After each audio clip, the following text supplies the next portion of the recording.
আজকে আছি সেই ছুটি এসেছি যে উত্তরবঙ্গের শিউলি চিলমারি উপজেলার সেই ব্রহ্মপুত্র নদীতে, যেখানে মাছ সংগ্রহ করে সারাদিন মাঝিরা সংগ্রহ করার পরে এখানে তারা আসে।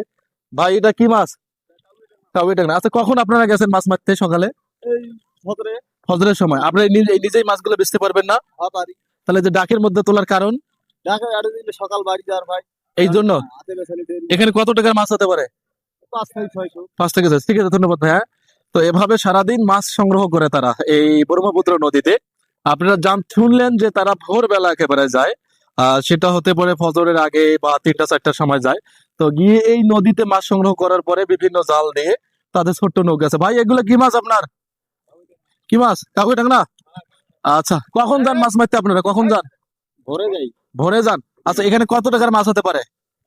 এখানে দাম কম এগুলোর তো কত হবে? 400-500। তো ঠিক আছে ভাইয়েরা, এইভাবে এখান থেকে মাছগুলোকে নিয়ে ওনারা এই ডাকের মধ্যে যায়। অর্থাৎ এই যে এখানে ডাকের জন্য একজন থাকে, 2-3 জন থাকে, তাদের মাধ্যমে ডাকের মাধ্যমে মাছগুলো বিক্রয় করলে তারা খুব তাড়াতাড়ি এখান থেকে বিদায় নিতে পারে, যার কারণে তারা মাছগুলো এখান থেকে বিক্রয় করে তারা খুব তাড়াতাড়ি বাড়িতে চলে যায়।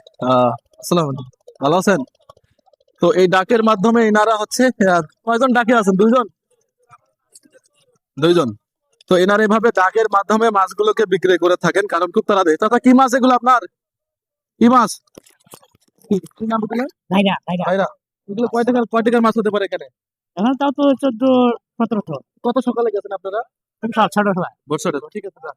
তো এখানে বিভিন্ন রকমের মাছ পাওয়া যায় এই নদীতে, এই নদীর মাছগুলো।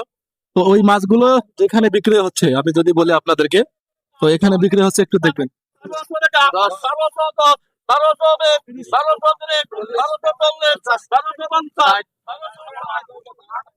তো এভাবে ডাকে, ওনারা ডাকে এভাবে 1200, 1300, 1400 এভাবে ডাকানোর পরে যারা সর্বোচ্চ বেশি দাম বলবে তাদেরকে এই মাছগুলো দেয়। আর আপনাদেরকে যদি দেখাই, এই যে এই মানুষগুলো যারা আছে তারা এখানে কিনবে। কাকা, আদাব, ভালো আছেন? হ্যাঁ বাবা, আপনি মাছ কিনতে আসছেন? আমি তো মাছ দেখতে আসছি। এই যে তারপরে আরো একজন আছে। কেমন আছেন? ভালো আছি ভাই। শুধু পুঁটি মাছ? পুঁটি মাছ নদীর পুঁটি মাছ না? তো নদীর পুঁটি মাছও খুব বেশি ভালো হয়। আপনি দেখার জন্য আসছেন? হ্যাঁ, আমি দেখার জন্য আছি, প্রতিদিন আসেন?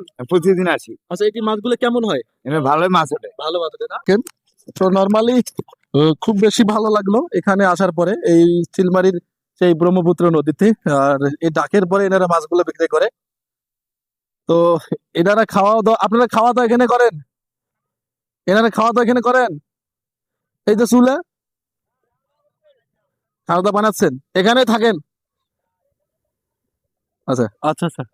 তো বর্তমানে এখানে আছেন। তো ওনাদের দুপুরে খাওয়ানোর জন্য এখানে ওনারা ভাত রান্না করার জন্য দিয়েছে। তো এভাবেই এনারা খুব সকালে একেবারে যায়। ছোট ছোট এনাদের কিছু বলবো যে নৌকা আছে, সেই নৌকাগুলোকে নিয়ে সকালে বেরিয়ে পড়ে। এই যে নৌকাগুলো আছে, এই নৌকাগুলোকে নিয়ে বেরিয়ে পড়ে এই ব্রহ্মপুত্র নদী। তারা এখান থেকে নৌকা থেকে মাছগুলো নিয়ে আবার চলে যায়। আমি তো বরাবরের মতো যেটা বলছিলাম, এই যে ঘাটে গিয়ে। আচ্ছা, কি মাছ এগুলা? কি মাছ কাকার? কি মাছ? কি মাছ? কি মাছ এটা? ঘাড় ভাঙা। এগুলোর নাম হচ্ছে ঘাড় ভাঙা মাছ। ঠিক আছে। আচ্ছা, কয় টাকার হতে পারে চাচা এখানে? 600 টাকা হতে পারে। আচ্ছা, ঘাড় ভাঙা মাছ খুব ভালোই তো মাছ না? কখন কখন গেছেন? কখন গেছেন? সকালে গেছি। সকালবেলা গেছেন, তখন থেকে এগুলো মারলেন? আসেন, ঠিক আছে। তো এগুলো মাছ মারতে অনেক সময় লাগে। হ্যাঁ, ওনাদের সময় লাগে মাছ মারতেও। তো হ্যাঁ, ঘাড় ভাঙা মাছ না? এগুলো মাছ আসলে সবগুলোই নদীরও মাছ। তো নদী একেবারেই পাশে, এই ব্রহ্মপুত্র নদী একেবারেই পাশে। আর এই তার ঘাটের পাশে, এটা কি ঘাট বলে এটা চাচা? সিলমারি জোরগাছ ঘাট। প্রতিদিন প্রতিদিন কখন করে মাছ পাওয়া যায়? সকালে 6টার সময় হ্যাঁ। আর বিকেলা 2টার সময়। যারা আসতে যাবে তাদেরকে এই সময়টা হ্যাঁ, এই সময় এসে তাল পাবি। যারা মাছ নিতে চায়, তারা দূর থেকে আসবে, তারা কখন আসবে মাছ নিতে?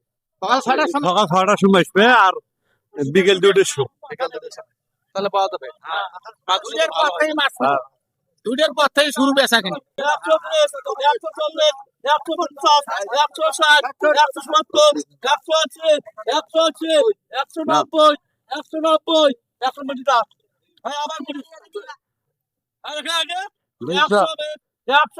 এভাবেই এখানে মাছ মারার পর তারা ডাকের মাধ্যমে মাছগুলো বিক্রি করে থাকেন। আমি দেখার চেষ্টা করছিলাম কেএস কিনে আপনাদেরকে সেই উত্তরের কুড়িগ্রাম জেলার শিলমারি উপজেলার সেই ব্রহ্মপুত্র নদীর সেই জোরগাছ ঘাট থেকে আমি দেখার চেষ্টা করছিলাম আজকে আপনাদেরকে, যে যেখানে এই ব্রহ্মপুত্র নদীর মাছ মারার পরে সংরক্ষণ করার পরে একেবারে তাজা মাছ এবং সেই সাথে অনেকটাই সুস্বাদু হয়ে থাকে সেই মাছগুলো।